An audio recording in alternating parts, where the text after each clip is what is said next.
All right, welcome everyone to our CARES Act webinar. This is part 2 of our series to process all of the wealth of information that's been flowing out from the decision makers and lawmakers in Washington.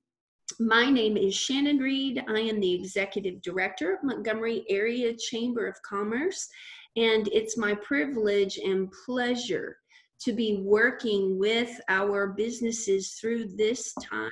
I feel that this is what we were designed to do as a chamber, is to be here on the front lines with you, work with you closely to help you get this information, digest it all, and to help you navigate this time in our lives. It's just unprecedented what we're experiencing. I have with me today Kim Harris. She is an income specialist from Advanced Retirement Planning.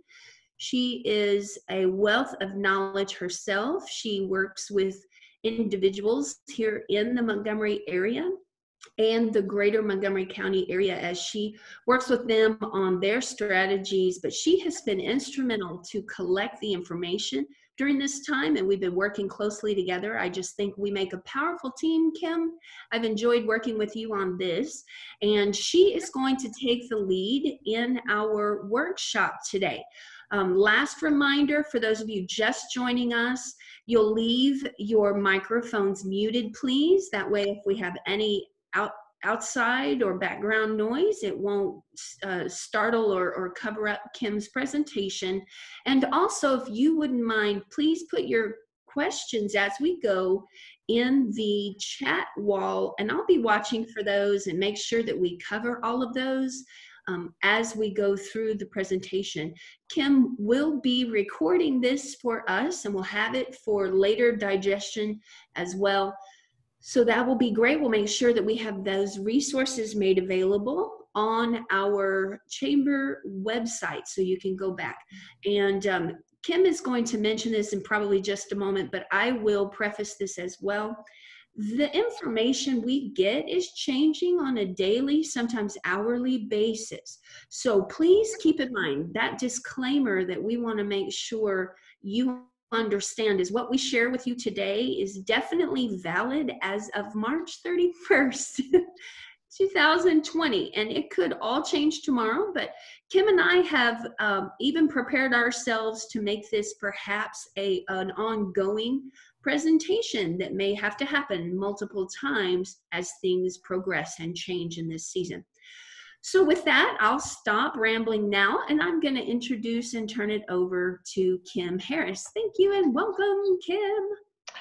Thank you, Shannon.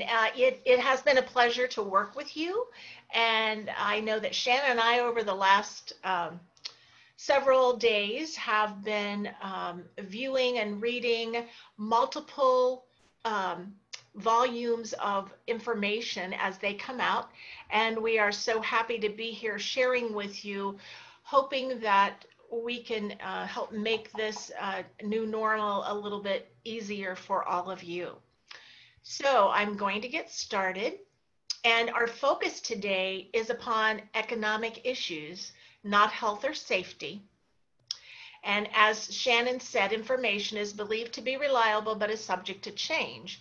I was listening to an online with the SBA as they were doing a Zoom webinar yesterday, and the host was saying, our information is changing hour by hour. And so he said, if you want to, he said, you just need to check back at the different webinars, because he said our information will be changing.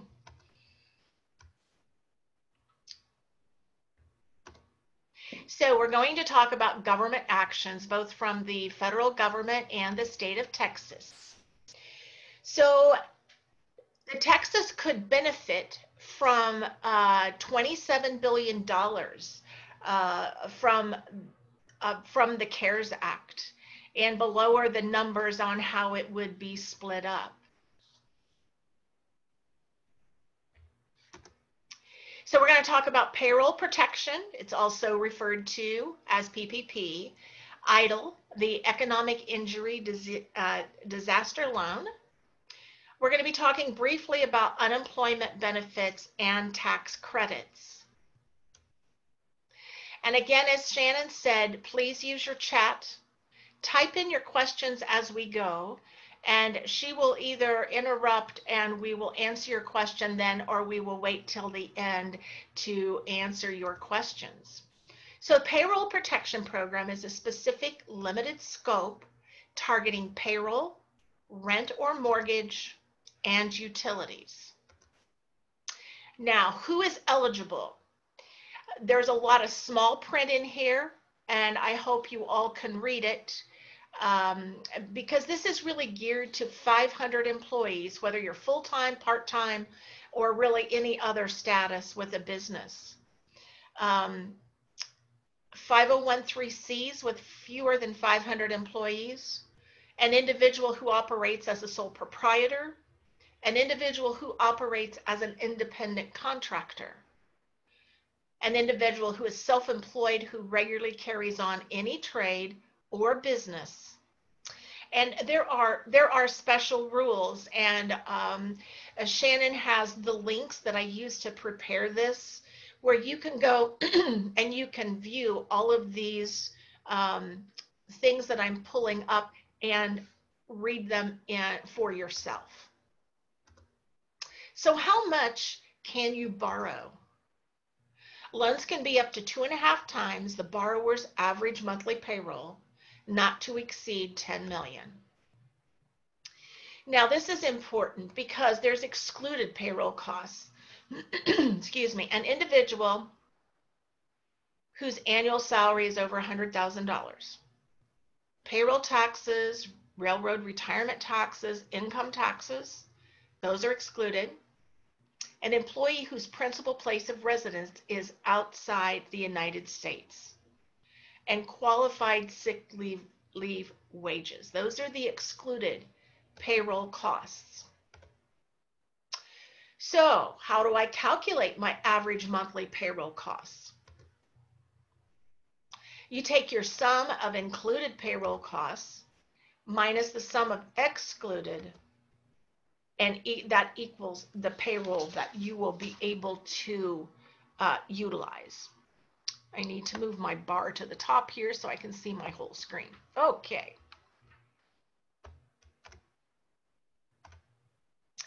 So will this loan be forgiven, and how much is forgiven? So it's equal to the amount the borrower spent on the following items during the 8-week period of payroll costs: interest on mortgage obligation incurred in ordinary course of business, payments on utilities, and that's including electricity, gas, water, transportation, telephone, or internet. For borrowers with tipped employees, additional wages paid to those employees. If I could jump in, if you'll go back one screen. Yes. Okay. So here is a great explanation that I think will make this simple to digest.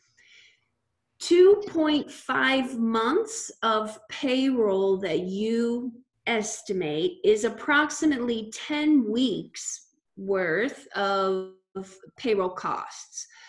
What they are forgiving is 8 weeks of actual payroll. So you can see there that in your total amount that you borrowed, you should have some surplus that is beyond those 8 weeks of payroll. You've got 2 weeks left of money in that full total amount that you borrowed. With that 2 weeks left of money, that's where you will be able to utilize your rent or mortgage and your utilities. So they were taking the lawmakers, when they were doing calculations for this, to determine, all right, if we take a month's worth of payroll and multiply it out 2.5 times, we've got enough for about 10 weeks worth, and then we're covering pay for 8 of those weeks. We've got the remainder in their pocket for rent and utilities. There is some travel costs that can also be forgiven. They are itemized on some of the different depending on the type of employee that you have and what can be done, you'll have to read fine prints when you start looking at the PPP listings. And I've got those documents, and I can certainly get those up on the chamber website for easy digestion. But I hope that helps you just make sense of the gross number that you can borrow, and then what parts of that is forgiven. So technically, if you just spent on the forgivable pieces, then 100% of what you borrowed will be forgiven, if you look at it that way.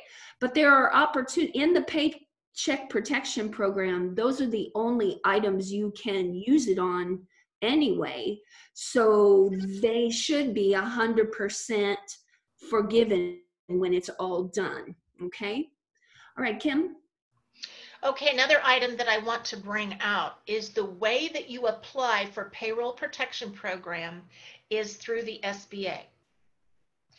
And Shannon can also, she can put on there the link on how to apply for that. I spoke to... That it can also go through any lender, and they are extending Yes. to all of our banks.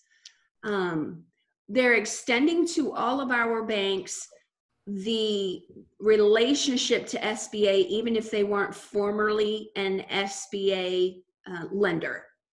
Correct. But what has to be filled out will be the form that's online. And, Yeah. and like Shannon said, you'll be talking to a local representative.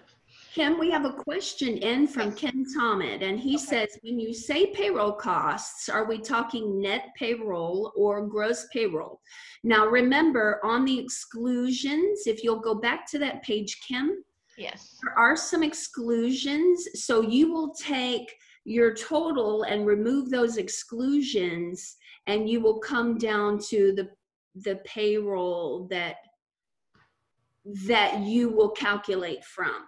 Yes, so you have to remove the exclusions. So there are taxes in there and some other things. So you are, I guess, in a sense, talking about net payroll at that point. Right. Okay. Right. Mm-hmm. Yes. And this is taken off of a brochure that was put online by the U.S. Chamber of Commerce. Correct.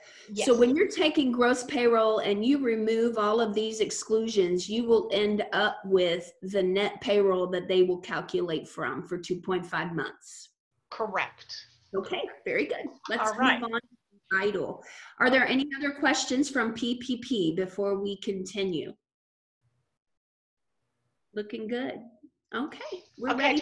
I do want to clarify. I was talking to an SBA representative locally here, and she shared with me that there are some people that have already applied, and that will still count for their application, but they still need to get in touch with their banker. Mm-hmm. Okay. So I'm going to scroll through this, get back down to where we were to talk about EIDL. Good. All right. EIDL has a broader scope. It includes coverage for other business expenses, but does also include payroll, rent, or mortgages, and utilities. And EIDL stands for Economic Injury Disaster Loans. EIDL provides working capital loans, loan advance of $10,000 in 3 days after a successful loan application is made to the SBA, and the loan advance will not have to be repaid. That is our understanding at this point. Now, isn't that for the same 3 categories as the PPP? So the rent, the payroll, Yes. and the, so if you were to expend on some marketing and other things for business expenses, those items would then have a payback rate of interest, but I believe that those are going to be very low and very extended lengths of time. So the forgivable parts in both the idle loans and the PPPs will be the same three categories: the payroll, the mortgage or lease, and the utilities. Correct, correct. Okay. So let's compare the payroll protection program and the economic injury disaster loans. You can utilize both programs at the same time, but you can't double dip in both programs. So for example, if you're utilizing the Paycheck Protection Program, then you can utilize EIDL for rent, mortgage, and utilities. So you can use both of them for different things. And you can use the additional EIDL for the other parts that you may need in business expenses. Just keep in mind that those items may not be forgivable in those cases, but there are some situations, I know for us in the Chamber of Commerce world right now, we are not on the acceptable users eligible for the PPP, but we can access the EIDL. The other difference there is the cap in spending. So the max loan is 10,000 under the EIDL at this time that you can get a quick approval for. So just keep in mind what it is your needs are and what your totals will look like. So how you want to access which dollars. Yes, and again, since this CARES Act was signed into place, the federal government has been working with the SBA, and the SBA has been working with banking leaders. So this is all unfolding on how all of this is going to work.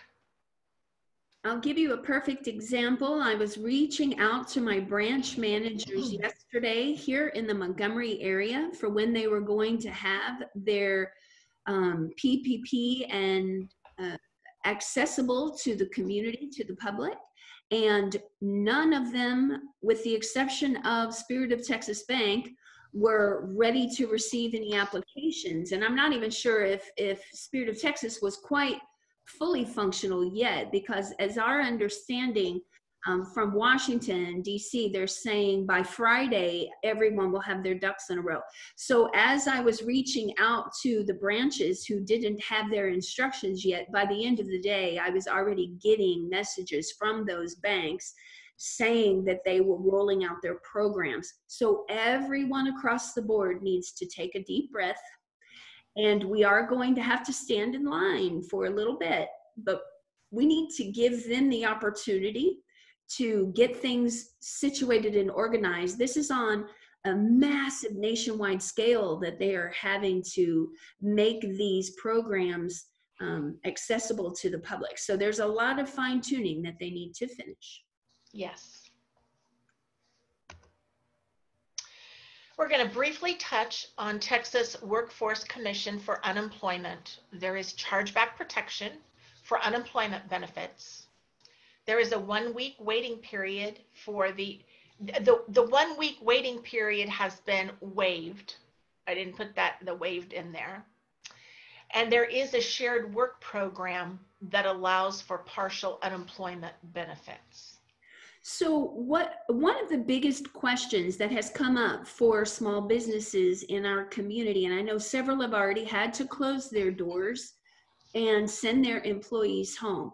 What is the best approach? Now, this will be on a case-by-case basis. Should you take the 8 weeks PPP plan, keep everybody paid and on your payroll, or would it be more economical for you to shut your doors and then let them collect the unemployment with no penalties to you as the employer, but keep them on your payroll?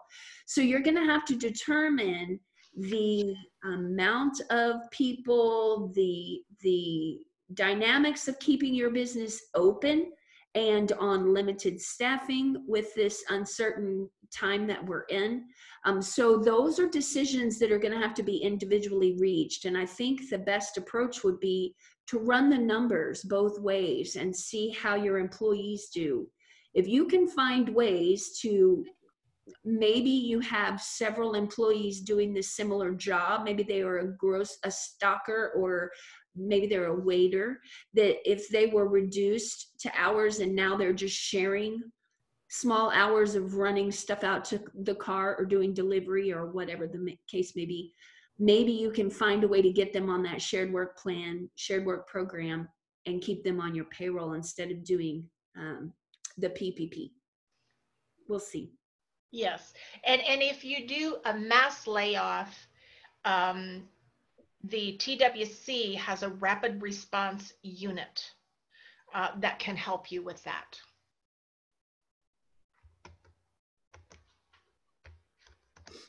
Any questions about that before we move forward? Okay.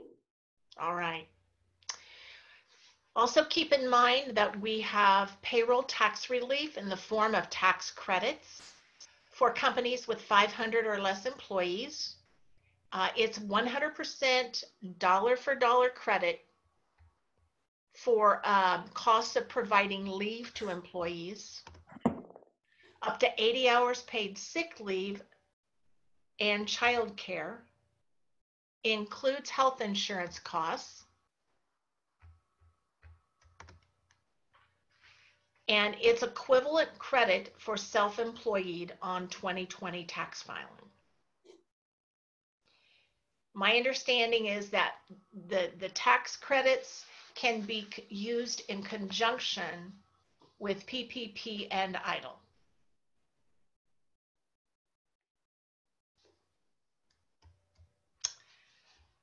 Now, do we have any questions? As we're waiting for questions, I'll just mention that the IRS has put together a page to help explain the direct deposits for the stimulus money that each person shall receive and how that will work. So it is per your filing, based on your filing either this year or last year, the most recent one. And married filing jointly is, I believe, below 150,000, and you would get the full 2,400, which is 1,200 each person, and then 500 for a child, a qualifying child, as that goes. So that information, they have already published a page on the irs.gov website to clearly explain how that will best work. I believe they'll be doing direct deposit if you file that way. And I think that they say now that most people are direct deposits on their returns.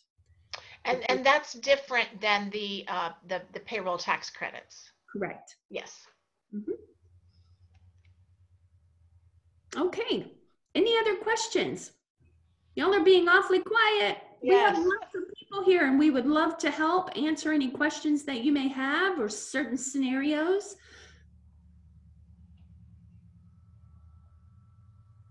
Well, y'all have been a fabulous class. You're hired. We're going to take you on the road with us. I want to thank you all for attending today, and you can funnel your questions through Shannon or myself, and we will collaborate and point you to the right direction. Absolutely. And as things progress each week, Kim and I will stay in touch and we'll see if more things need to be discussed. This webinar has been very popular so far. Last week, as well as this week, we have recorded it. We'll make these available on our chamber webpage. I'm just glad that we could bring this and just make heads or tails out of some of this for you so that you could quickly respond. And I'm so glad that you were able to join us. All right. Well, have a wonderful rest of your day. Thank you so much for coming. Yes, be safe and stay healthy. Yes, wash your hands. Bye.